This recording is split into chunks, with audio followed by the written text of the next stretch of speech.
Rum, treasure, and boundless freedom. We're used to this image, but it's a trap. The freest people on the planet voluntarily created a society with the most brutal and inescapable laws, laws so harsh that the Royal Navy would seem like a health resort. In a moment, we'll tell the story of a carpenter sentenced for a single gulp of rum to a punishment worse than death by his own shipmates, and you will understand why they had no other choice. Let's take the code of the most successful pirate of the Golden Age, Bartholomew Roberts. His articles consisted of 11 strict rules. One of them stated, extinguish all candles at 8 in the evening. Any drinking after this hour was punishable. So much for romance. We think of piracy as chaos, but it was a system, an incredibly elaborate and brutal one, built on 3 pillars: absolute law, iron routine, and ruthless democracy. A pirate ship was not an anarchist commune, but a Swiss watch floating in hell. Every gear, every sailor had to function perfectly according to the articles, or the entire fragile mechanism would instantly shatter. Men who fled from tyranny built a democracy where your vote could not only elect a captain, but also send your bunkmate to a certain death. And every pirate voluntarily signed this bloody social contract. It was like being a shareholder in a startup where you vote not only on the CEO, but also on firing a colleague by throwing him overboard. It was the most brutal social contract in history. The answer will change your perception of freedom forever.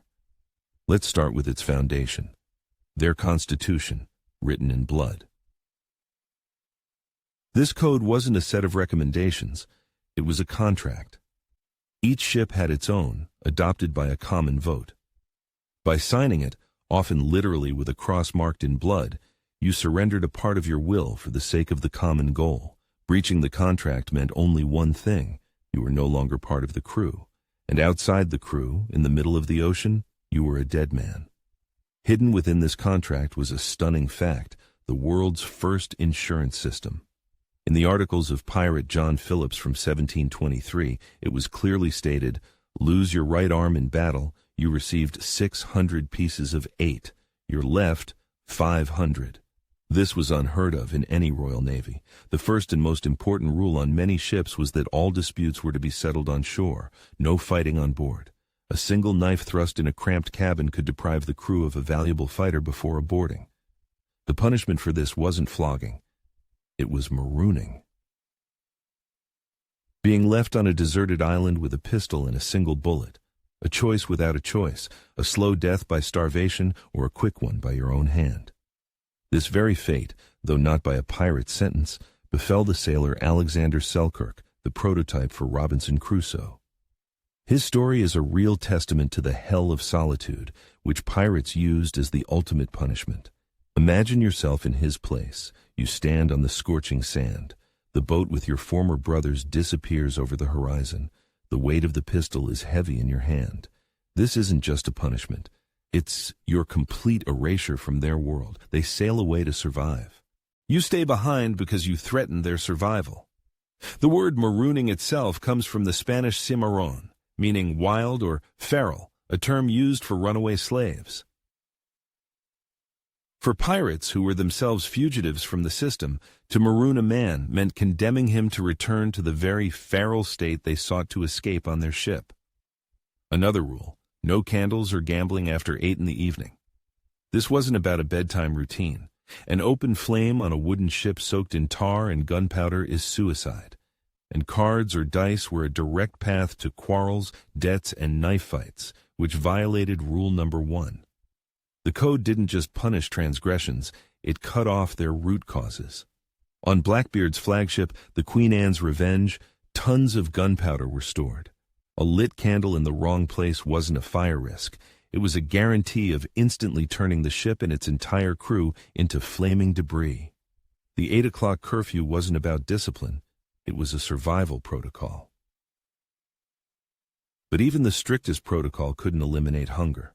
The staple of their diet wasn't rum, but hardtack, rock-hard biscuits that could be stored for years. They had to be soaked in water or beer to avoid breaking one's teeth. These biscuits, also known as ship's bread, were jokingly called toothbreakers. The only source of fresh meat was often the weevils and maggots that infested them. Sailors called this clan bread, a kind of gallows humor that helped them accept that their dinner was moving. Veteran pirates advised eating in the dark so you couldn't see what you were consuming.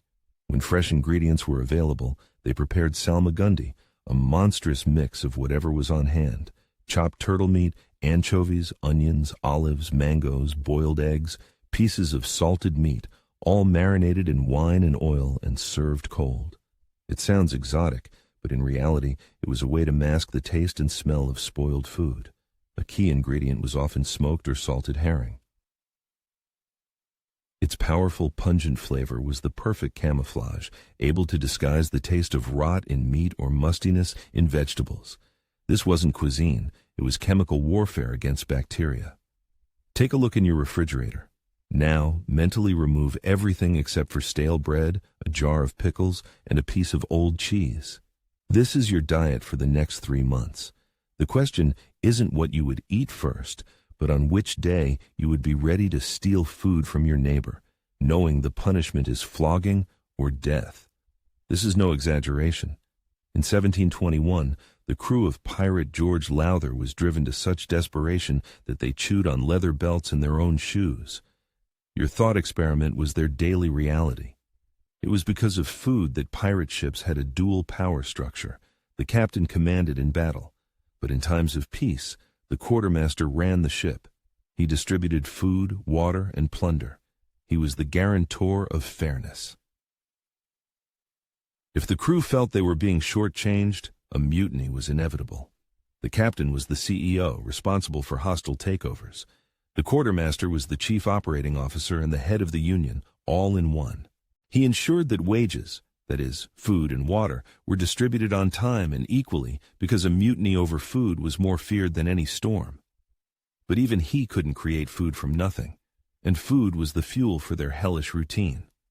A pirate didn't lie in a hammock sipping rum. He worked, non-stop, pumping out water that seeped through thousands of cracks in the hull, scraping barnacles and seaweed from the hull which slowed the ship, mending sails torn by the latest squall. A pirate ship isn't a vehicle. It's a patient in intensive care, connected to life support. The crew are the nurses who, 24/7, must pump out water, patch leaks, and clean the hull of its sores. If they stop, the patient dies. The crew was divided into 2 watches, working 4-hour shifts. This means you never got 8 consecutive hours of sleep. You slept in short bursts in cramped, damp quarters alongside 100 other exhausted men. No silence, no personal space. On Blackbeard's flagship, the Queen Anne's Revenge, the crew numbered up to 400 men. They lived in a space smaller than a modern tennis court. It was life in a constantly moving, creaking, and wet can of sardines. Danger was everywhere. If swabbing the deck is a 1 out of 10 on a danger scale, then pumping the bilge in a storm, risking being crushed by a loose barrel, is a 5, and working the masts during a hurricane, that's a 10. One wrong step, and you're flying into the icy water with no chance of rescue. Boarding an enemy ship on this scale is maybe an 8. A pirate's greatest enemy wasn't a soldier, but the ocean. Historians like Chris Lane have calculated that during the golden age of piracy, far more men died from disease, accidents, and shipwrecks than in combat. Battle was one of the safest days in a pirate's career. The irony was that the biggest risk wasn't finding an enemy, but being left alone with the ship itself. In the rare free hours, there was music, cards, and drink. But alcohol, combined with extreme fatigue and stress, inevitably led to the very quarrels the code forbade on pain of death. The circle was complete. Sometimes, to blow off steam, pirates would stage mock trials. They would judge each other for imaginary crimes, handing down absurd sentences.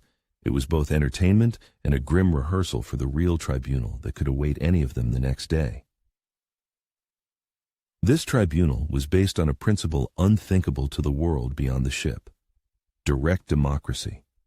In an age of absolute monarchies, a pirate ship was an island where the captain was elected by a popular vote, and he could be just as easily removed for cowardice or tyranny.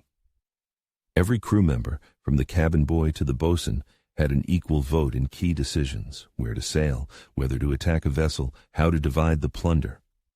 Historian Marcus Rediker writes that on many pirate ships, black crew members had equal voting rights and an equal share of the plunder.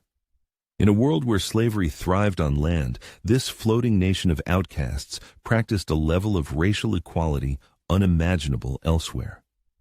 And it was this democracy that had to decide the fate of the carpenter who stole the rum. His fate wasn't decided by the captain. The entire crew gathered on deck. The quartermaster read the article of the code the carpenter had violated. Then he posed the question, "Guilty?" And every single pirate had to speak. To raise a hand, a cutlass, or simply shout aye or nay. This was no secret ballot. Everything happened openly, in front of everyone. You had to look your shipmate in the eye, perhaps the man who saved your life yesterday, and pass sentence. It was democracy without anonymity, where you were accountable for every vote. Put yourself in the place of that carpenter's best friend. You fought shoulder to shoulder with him. You shared your last piece of hardtack. And now you stand on the deck. He looks at you, pleading. If you vote for punishment, you betray him. If you vote against it, you set a precedent. Tomorrow, someone else will steal. The order will collapse. In effect, every pirate at that moment faced a prisoner's dilemma. Betray your comrade, that is, cooperate with the system, and the system survives. Support your comrade, and the entire system could collapse, dooming you both. Their code was structured so that betraying a friend for the common good was the only rational choice, and the crew votes aye unanimously. The carpenter faces a flogging according to the law of Moses, 39 lashes with the cat o' nine tails. Each of its 9 cords was weighted with lead or tied in knots, designed not just to strike, but to tear the skin. In the unsanitary conditions of a ship, such a sentence was often a delayed death sentence via blood poisoning. They weren't punishing a man, they were punishing the very idea of disorder. But this order served one purpose, the plunder. Forget chests of gold and maps marked with an X. That's a 19th century fiction. 99% of pirate plunder wasn't coins. It was goods, textiles, sugar, spices, navigational instruments, weapons, and most importantly, medicine and food. Pirates were less robbers and more armed black market traders. One of the most valuable prizes for the pirate calico Jack Rackham was a ship loaded with cocoa beans. In 18th century Europe, cocoa was worth its weight in silver. They hunted not for glitter, but for market value. They were brutal but pragmatic businessmen. Pirates received no salary. They worked for a share. The system was remarkably fair. The captain and quartermaster received 2 shares each. Officers got 1.5. Everyone else got 1. No special privileges. This system was called no prey, no pay. It was the ultimate high-risk employment contract, the equivalent of stock options in a modern startup. But instead of stocks, you got a share of the loot. And instead of bankruptcy, you faced the gallows. Let's say a voyage was successful. Each man received his share, equivalent to several years' salary for an honest sailor. This money was almost instantly spent in port towns like Port Royal on drink and women. Pirates lived for the day. They never knew if they would have a tomorrow. The average career of a pirate during the Golden Age lasted only 2 to 3 years. The city of Port Royal in Jamaica was called the Sodom of the New World. It's estimated that 1 in every 4 buildings there was either a tavern or a brothel, an entire industry built to empty their pockets. Imagine you're a pirate. Your share is in your hands. You have 48 hours on shore before the next voyage. You can spend every last penny because life is short, or you can invest a portion in better weapons to improve your odds on the next voyage. The first choice is the mindset of an outlaw pirate with a price on his head. For him, there is no future. The second is the mindset of a privateer serving a state. He has a career. The pirates chose the first. They knew that attempting to retire, as Captain Kidd did, often ended not at a villa but on the gallows. This brutal reality comes down to 3 simple yet merciless laws of survival, to their protocol. First, order is more important than friendship because chaos on a ship kills faster than any bullet. Second, resources are more important than individuals because without food, water, and medicine, the entire crew will perish.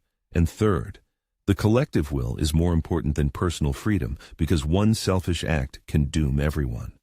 This protocol almost perfectly mirrors the principles of survival in any isolated extreme environment, be it a polar station or a spaceship. Isolation and mortal risk always give rise to the same rigid social laws. The pirates simply discovered them 300 years earlier. They were not romantics.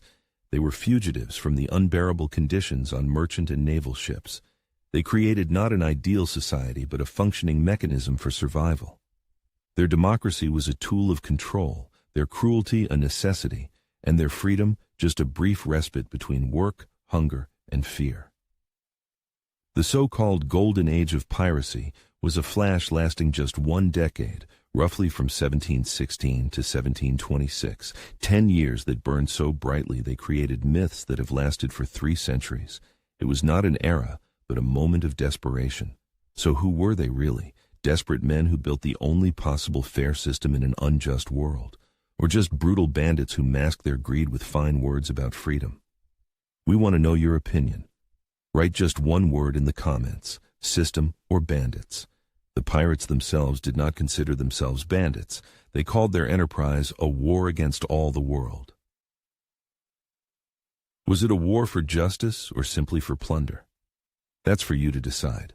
System or bandits, we're waiting in the comments. They escaped from tyrants only to become tyrants unto themselves. Such was the price of their freedom.